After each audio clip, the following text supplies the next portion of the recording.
कांग्रेस वाले ऐसे भी कह रहे हैं कि लोगों ने विकास पे वोट नहीं दिया, धर्म की जाति की राजनीति पे वोट दे दिया। मुख्यमंत्री जी कह रहे 7 दिन हो गए अभी तक मुख्यमंत्री नहीं बना पा रहे, पूर्व मुख्यमंत्री अशोक जी गलत कह रहे हैं।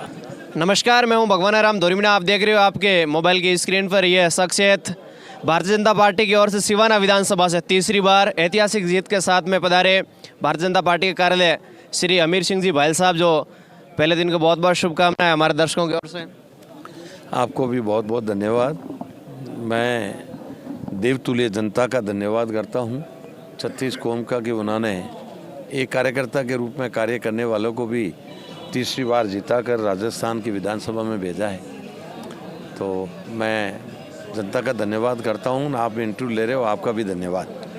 विधानसभा का चुनाव आपने तीसरी बार लड़ा, ऐसा क्या था जो नया देखने को मिला था? नहीं, तीसरी बार मैंने खुद ने लड़ा है, पर मुझे 10 इलेक्शन लड़ाते हुआ है, तो वही हम ही लड़ते थे। इसमें 9 बार भाजपा जीती है और 1 बार कांग्रेस जीती है। इसलिए भारतीय जनता पार्टी का सिपाही के रूप में जो काम करने का अवसर जो मिलता है, जो हमारा जो राष्ट्रीय नेतृत्व और प्रदेश नेतृत्व के हिसाब से जो हम चुनाव लड़ते हैं, जनता के साथ में प्रेम और 36 कौम को लेके चलने की जो भारतीय जनता पार्टी के हर कार्यकर्ता में क्षमता है, उसके आधार पर ही हम चुनाव लड़ते हैं। और हमारे जो राष्ट्रीय आभार भारत के लोक पुरुष प्रधानमंत्री हैं, वो एक जन जन तक 36 कौम को, और एक भारत इतना राष्ट्र मजबूत हुआ है सनातन धर्म को लेकर। हम भारतीय जनता पार्टी के साथ में भी सनातन धर्म और संस्कृति के साथ में चलने वाले, शाखा में जाने वाले लोग हैं। इसलिए हमारे को कोई कठिन नहीं लगता, हम जनता की सेवा करने के लिए हमेशा तैयार रहते हैं। इतने बड़े कांग्रेस के, पहले बीजेपी के फिर कांग्रेस के कर्नल मानवेंद्र सिंह जी जसोल आपके सामने थे, डर नहीं लगता?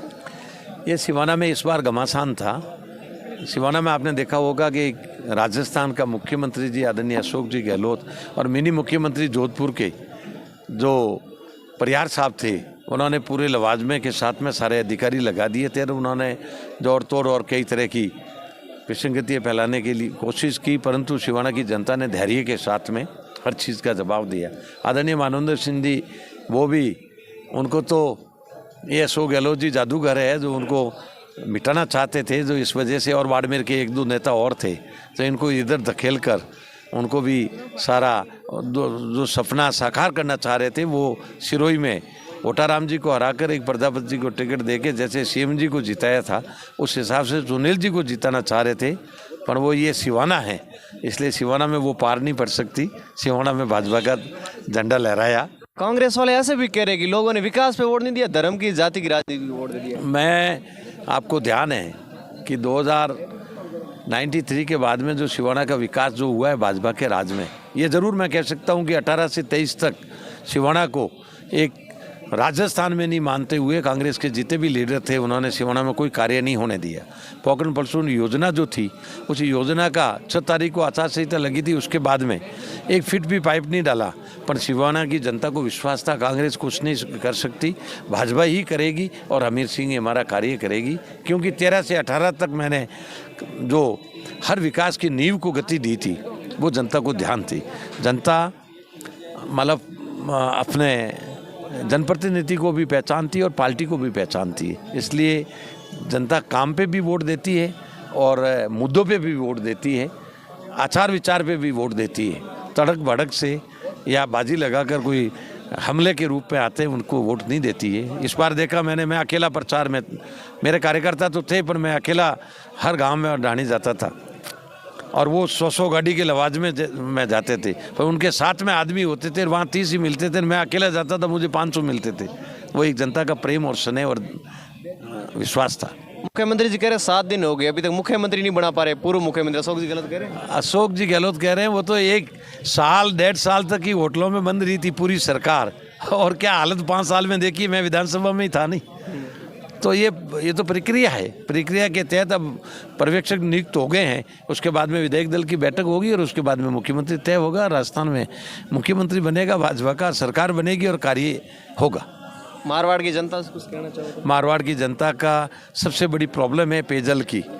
मारवाड़ की जनता के लिए गांव ढाणी तक पेयजल की है। मेरी प्राथमिकता रहेगी विधानसभा में सबसे पहले कि पेयजल उपलब्ध कैसे हो, शुद्ध पानी कैसे मिले सबसे पहले, और ऊर्जा विभाग से लगाकर मारवाड़ की धरती पे इतनी अथाक ज़मीन होने की वजह से वहाँ पानी की किल्लत है।